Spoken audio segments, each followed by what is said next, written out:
Welcome back. Join me while I break down another movie plot. Enjoy the memories and watch out for spoilers. People always mean well. They cluck their thick tongues and shake their heads and suggest oh so very delicately. On a late Friday afternoon in the city of Phoenix, Arizona, a secretary named Marion Crane and her lover Sam have just finished eating out in a cheap hotel. The two plan to get married, but Sam still has a few years left of signing alimony checks for his ex-wife. This upsets Marion, who has never been married before, and the two part ways as Sam leaves for his business trip. Marion gets back to the real estate office that she's worked at for the past 10 years to be greeted by her co-worker Caroline, and is soon followed in by her boss Mr. Lowry and his eccentric new client Mr. Cassidy. He's just purchased a house for his daughter's wedding with $40,000 cash and flirts with Marion, telling her that he never carries around more than he can afford to lose. Before she takes off for the weekend, Lowry tasks Marion with depositing the large sum of cash at the bank until Monday morning. With all this talk of weddings and marriage, Marion decides to pack her bags and keep the cash for herself to pay off Sam's alimony. She takes her car and plans to drive to Sam's home in California, but Mr. Lowry notices her as he walks past her at an intersection on her way out of town. Guilt and fear begin to fester inside her, but she continues to go through with it and drives well into the night. The next morning she's woken by a highway patrolman having pulled over in the middle of the night to take a nap. She acts nervous, which makes him suspicious, but with no money reported stolen yet, he simply takes her registration number and lets her go. Knowing that it could give her away, she decides to trade her car in to the charismatic California Charlie. The patrolman's followed her there and watches on intently as she slips away to the bathroom. She pulls $700 cash required for the trade and hands it over to Charlie without even testing the car. Due to the approaching officer, she almost forgets her suitcase, as she nervously scrambles to get away before he can ask anything else. Driving all Saturday until nightfall, thoughts begin to run through her head of all the things that will be said about her on Monday, as the rush sends a smile over her face.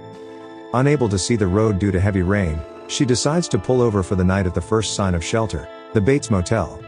She finds the office empty but a woman in the large house behind it, so she honks her horn to get her attention, but is greeted by a soft-spoken young man named Norman.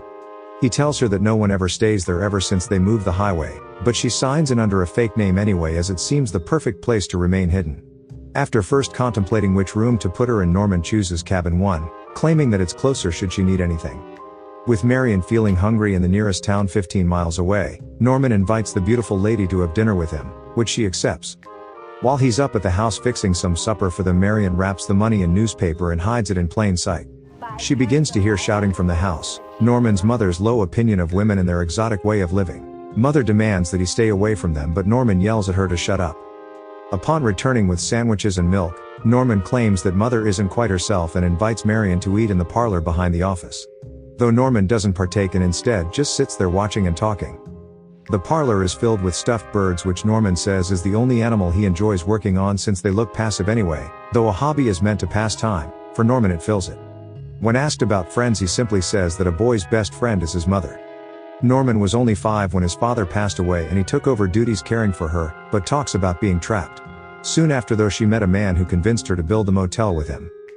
Marion recognizes that she fell right into one of life's little traps, but the animated Norman says that he was born into his. When the mention of putting her in a home is brought up, Norman's expression changes and he calls her uncaring. We all go a little mad sometimes. Marion takes this as a cautionary tale of what could be and decides to return the money in the morning, giving her real name of Crane on her way out. Norman sees she gave a false signature on the ledger and goes back into the parlor. He takes a picture down to reveal a peephole into cabin 1 where he watches guests changing, then puts the picture back and rushes back up the hill. After figuring out on a piece of paper how she's going to pay back the $700, Marion flushes the scraps down the toilet and steps into the shower with a new lease on life. Norman sits down in the kitchen and gives a new look towards camera, before a shadowed figure of an old woman pulls back Marion's shower curtain wielding a chef's knife and begins stabbing at her. She isn't able to escape the attacker, who runs away after the slaying, as she slides down the bathroom wall and slumps over dead on the floor. Mother! Oh God! Mother! Blood! Blood! Norman yells out in shock at Mother covered in blood and comes running down the hill to discover Marion's lifeless body. Despite being obviously troubled by the sight of violence, he cleans up the murder scene. He wraps her in the shower curtain and places her in the trunk of her car along with all of her belongings, not realizing there's 40 grand inside the newspaper. After mopping up the bathroom, he drives to a swamp out back of the hotel and pushes her car into it before watching it slowly disappear. 1 week later and Sam's decided he wants to elope with Marion but is confronted by her sister Leigh, who hasn't seen her since last Friday.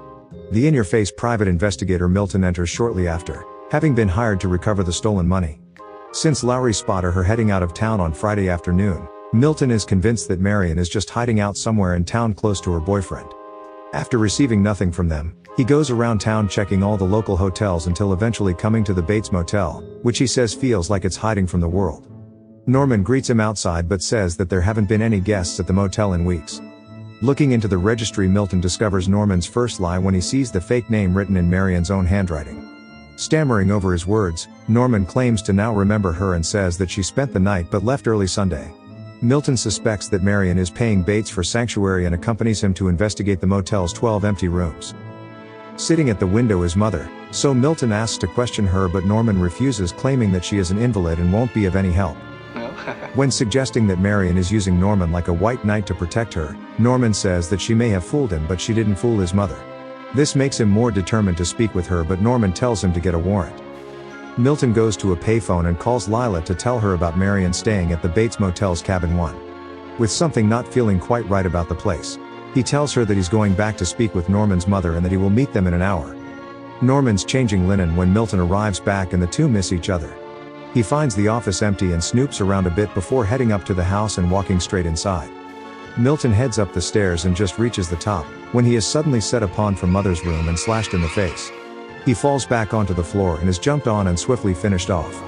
It's been 3 hours since Milton called Leigh, so Sam tells her to wait for him while he goes to the motel to search for him. When he gets there he calls out for the investigator but he is nowhere to be found, while Norman hears him from the swamp, having just disposed of his remains. Having wanted to avoid getting police involved due to the theft, Sam returns to Leigh with the suggestion that they finally speak with the sheriff. Sheriff Chambers and his wife hear the two out and decide to phone the Bates Motel, but Norman just says that Milton only visited then left. They ask him to speak with Norman's mother but is told that she's been dead and buried for the past 10 years, having poisoned her lover and herself before being found by Norman. The two insist she's alive as Norman himself had told Milton earlier that she was just ill. Despite the sheriff suspecting Marion is just on the run with the cash, this makes Chambers curious as to who is really buried in Mrs. Bates' grave. Back at the motel, Norman goes up to Mother's room and they begin to argue back and forth. Norman wants to hide her in the fruit cellar for a few days but she protests, so he picks her up and carries her down himself. The next morning outside of church, Chambers tells Leigh and Sam that he already spoke with Norman and searched the motel before service, but found nothing. He guesses that the detective just moved on without telling them and Marion ran away with the money. Unsatisfied with these conclusions, the two decide to investigate the Bates Motel for themselves. When greeted by Norman they pretend to be a couple just passing through and looking to rent a room. Norman is suspicious of the two as they have no luggage but assigns them to cabin 10 anyway.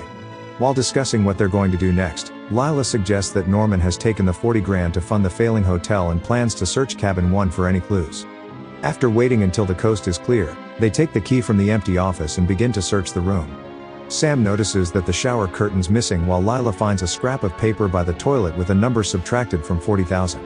Assuming this means that Norman found the money, at the behest of Leigh, Sam distracts Norman down at the motel while she sneaks up to the house to question Mother, insisting to Sam that she can handle a sick old lady. She enters and begins searching through the upstairs rooms starting with Mother's, a Victorian-styled room with a deep impression in the mattress. Her reflection in the mirror startles her, while Norman is shown to be getting frustrated with Sam's increasingly intrusive questions. Leigh looks in another room that feels frozen in time, a bedroom containing Norman's childhood toys and a small child's bed. When Sam mentions Mother, Norman realizes that he is being distracted so that his partner can speak to her, so he knocks Sam out.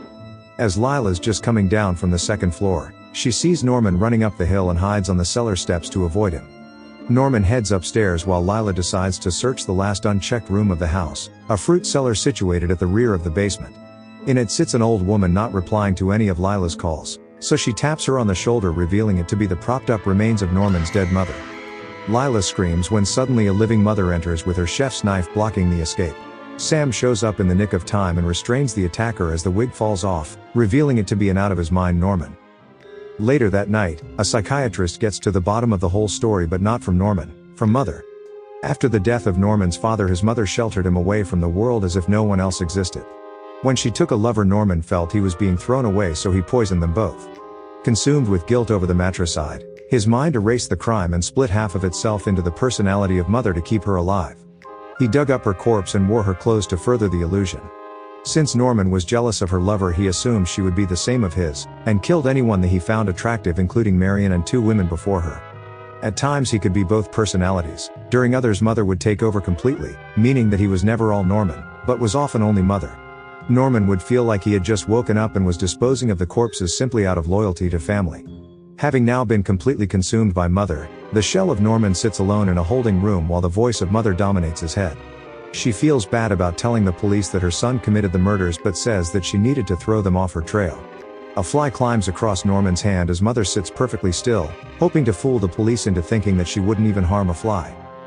And the movie ends. So you made it. I appreciate your time. I couldn't have done it without you. Tell your mother I said thanks.